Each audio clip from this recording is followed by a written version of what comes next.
आज दोपहर परवेज इलाही के बयान के बाद मोनस इलाही को कप्तान ने जमान पार्क तलब कर लिया है और मोनस इलाही के कान लाल करने का फैसला किया गया है।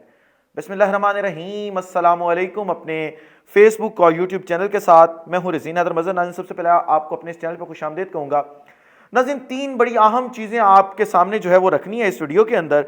सबसे पहले तो इस वक्त पाकिस्तान में जो एक प्रोपेगेंडा किया जा रहा है, भारत में तो वो पहले भी किया जाता था कि पाकिस्तान के नाम पर सियासत होती थी, लेकिन अब एक बड़ी जमात ने भारत के नाम पर पाकिस्तान में सियासत करने का फैसला कर लिया है। उस हवाले से डिटेल्स हैं और उसके बाद जो है वो मोनस इलाही को जो कप्तान ने जमान पार्क तलब किया है, उस हवाले से कुछ अहम एक्सक्लूसिव डिटेल्स आई हैं, वो भी आपके साथ शेयर करनी है। और फिर आखिर पे शहबाज शरीफ जो चौधरियों के दर पर जो है दोबारा पहुंच गए हैं भीख मांगने के लिए, उस हवाले से भी आपको अपडेट करना है। लेकिन इन तमाम चीज़ों से पहले आपसे दरखास्त करूंगा, चैनल को सब्सक्राइब करना मत भूलिएगा, बेल आइकन को भी दबा दीजिएगा ताकि मेरे आने वाली तमाम तक जो वीडियोज़ हैं वो आप तक पहुंचती रहें और आपको और मेरा जो ये तस्वीर और आवाज़ की दुनिया का साथ है ये बरकरार रह सके।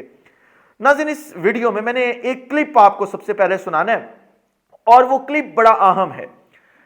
किस चीज़ को लेके? पाकिस्तानी सियासत को लेके। आप ये देखें कि इमरान खान दौरे हुकूमत के अंदर सारे ही प्लेटफॉर्म्स के ऊपर भारत को हमेशा मुंह तोड़ जवाब दिया गया और जो भारत के साथ इमरान खान दौरे हुकूमत में होता रहा, शायद ही पिछले 75 सालों में इस तरीके का मौसर जवाब ना दिया गया हो। लेकिन हमने पूरे पाकिस्तान में कहीं भी ना कोई रैली निकलते देखी और ना ही कोई और इस तरह का जो काम है वो वहां पे होते देखा कि बड़े प्लेटफॉर्म्स पे जो है वो इस चीज को हाईलाइट किया जाए। बिलावल भुट्टो जरदारी साहब ने एक प्लेटफॉर्म पर भारत को जवाब दिया है और इस वक्त बिलावल भुट्टो जरदारी के हक में पाकिस्तान में रैलियां निकालने का पीपल्स पार्टी की जानिब से फैसला किया गया। ये वो जमात है जो अपने आप को प्योर लिबरल जमात कहती है, जो कहती है कि हमारा टोटल ताल्लुक लिबरलिज्म से है, हम ऐसी किसी चीज में नहीं आते, हम मंशूर पे आते हैं, रोटी कपड़ा मकान और इस तरह के मंशूर के ऊपर जो है वो हम सियासत करते हैं। लेकिन अब उस जमात के पास जब कोई बयानिया नहीं रह गया, उन्होंने भारत मुखालिफ बयानिया पाकिस्तान में चलाने का फैसला किया। और भारत में तो ये पहले ही होता था। वहां के लोकसभा के एक मेंबर हैं, उनका नाम है जी मैं आपको बताता हूं, मनोज कुमार झा, और मेंबर लोकसभा है ये। उन्होंने कुछ अर्सा पहले अपनी वहां की लोकसभा के अंदर एक तकरीर की थी। वो तकरीर मैं आपके सामने चलाता हूं और आप फिर अंदाजा लगाइएगा कि पाकिस्तान में इस वक्त क्या हो रहा है। जरा ये क्लिप देखें और ये वो तकरीर है, ये मैंने आपके सामने चलानी है और मैं ये जरा सुनाता हूं आपको। लेकिन सर समावेशी विकास पर मैं कभी कभी सोचता हूं 1952 में पहला चुनाव लड़ा हमने। सर 52 में हम पार्टीशन से निकल के आए थे, पीड़ा थी बहुत, लाखों लोग मारे गए उधर और लाखों लोग मारे गए इधर। लेकिन सर 52 का चुनाव हुआ था समावेशी विकास पर, रोजगार पे। 70 साल बाद हम चुनाव लड़ रहे हैं किस चीज पे? देख लीजिए। मुझे तो कभी कभी ताज्जुब होता है कि पाकिस्तान में चुनाव हमारे नाम पे नहीं होता, लेकिन हमारे यहाँ चुनाव पाकिस्तान के नाम पे होता है। अमन जी, अब मैं तो कह रहा हूं कि जिन्ना कहीं भी होंगे सोच रहे होंगे कि जो जीते जी मैंने नहीं पाया, भाजपा वालों ने मुझे मरने के बाद दे दिया। इसलिए मैं शुरुआत करूंगा कि बेवफा बावफा नहीं होता। ये क्लिप मैंने आपके सामने छोटा सा रखा है जी, ये वो क्लिप था और इनका मैंने नाम भी आपको बता दिया है। इन्होंने अपनी लोकसभा की तकरीर के अंदर ये बात की थी कि जी देखें, पाकिस्तान में कभी भी भारत के नाम पे चुनाव नहीं होते, जबकि भारत में हमेशा पाकिस्तान के नाम पे चुनाव होते हैं। 1952 के इलेक्शंस की बात की उन्होंने, जो भारत में हुआ था। उन्होंने कहा कि जी देखें, वो रोजगार के ऊपर था इलेक्शन हमारा, लेकिन उसके बाद जितने इलेक्शन हुए पाकिस्तान के नाम पे हुए। अब पाकिस्तान में आप देखें कि जब रोजगार, महंगाई और बाकी मामलात पे इलेक्शन होने चाहिए, उस वक्त क्या कर रहे हैं ये जी, भारत मुखालिफ बयानिया के ऊपर इलेक्शन लड़ना चाह रहे हैं। आप अपनी हुकूमत के खिलाफ रैलियां निकाले ना। मुल्क में महंगाई हो गई है, बेरोजगारी बढ़ गई है, फैसलाबाद की इंडस्ट्री सारी बंद हो गई है, आप उस पर तो नहीं आ रहे। आप किस चीज पे जा रहे हैं जी? आप भारत मुखालिफ बयानिया के बिलावल के हक में रैलियां निकाल रहे हैं। लानत भेजने का जेन्युइन मैं आपको बात बता रहा हूं। जब मैं घर से बाहर ट्रेवल करता हूं, गरीब तबका देखता हूं, मेरा इनके ऊपर लानत भेजने का दिल करता है। और दिल करता है कि जितनी लानत हो सके इनके ऊपर मैं भेजूं कि हमारे मुल्क को कहां से कहां पहुंचा दिया इन्होंने। आप ये देखें कि आप महंगाई के ऊपर आए, हमारे साथ बात करें, आप इलेक्शन लड़े, नहीं, आप महंगाई पे कोई बात नहीं कर रहे। आप किसी और चीज पे आए, आप नहीं आ रहे। आप रोजगार पे आए, क्या हमने रोजगार के इतने मौके फराहम करने हैं? आपको 2018 के इलेक्शन में पाकिस्तान तरीके इंसाफ ने एक पैरामीटर सेट करके दिया था कि यह मंशूर होता है इलेक्शन लड़ने का। आपने उससे भी कुछ नहीं सीखा। वो काम जो 1952 के बाद भारत कर रहा था, पाकिस्तान के नाम पे इलेक्शन लड़ रहा था, वो अब पाकिस्तान में आप करने लगे हैं कि अगले इलेक्शन आप भारत के नाम पे लड़ने जा रहे हैं। आप टोटल कारकर्दगी एक बिलावल भुट्टो की तस्वीर दिखा के इलेक्शन लड़ना चाह रहे हैं इस मुल्क के अंदर। आए बात करें इसके ऊपर।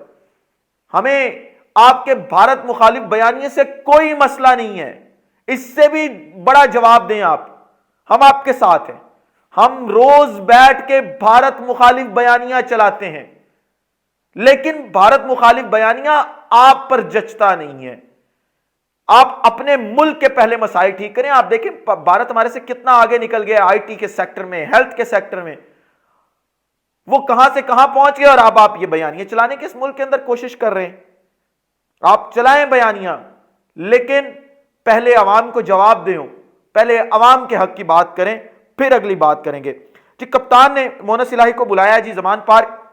आपने देखा था कि आज दोपहर को परवेज इलाही की जानिब से जो बयानात दिए गए उसके बाद बुलाना बनता था, और अब फैसला यह किया गया है क्योंकि वहां पे जो मौजूद लीडरशिप है पाकिस्तान तहरीक इंसाफ की, उसने भी यह फैसला किया है कि जब तक इमरान खान साहब नहीं कहेंगे हम किसी भी चीज का कोई जवाब नहीं देंगे। और इमरान खान साहब ने मुकम्मल तौर पर इस वक्त रोका हुआ है कि किसी ने किसी बात का कोई जवाब नहीं देना।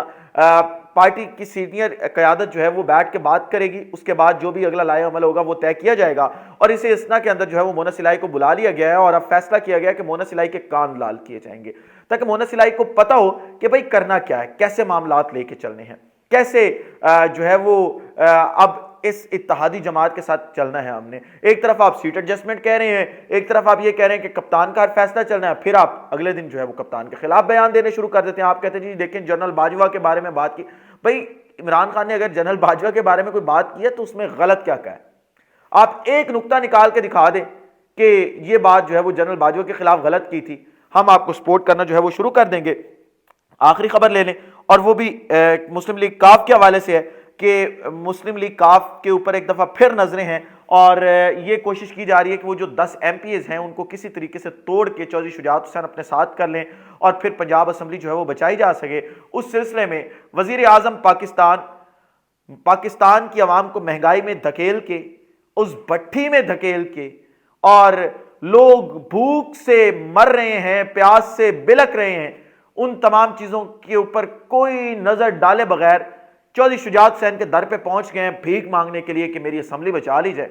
मांगे भीख भाई, कौम को आपने भीख मांगने पे लगा दिया है। आप जेन्युइन यकीन करें सड़कों पे वो सफेद पोश तबका नजर आ रहा है कि जो आज तक नहीं नजर आया था। ठीक है, मांगने थे भीख, उन्हें आपका क्या जाता है, आपने सियासी भीख मांगनी है, मांगते रहे भाई।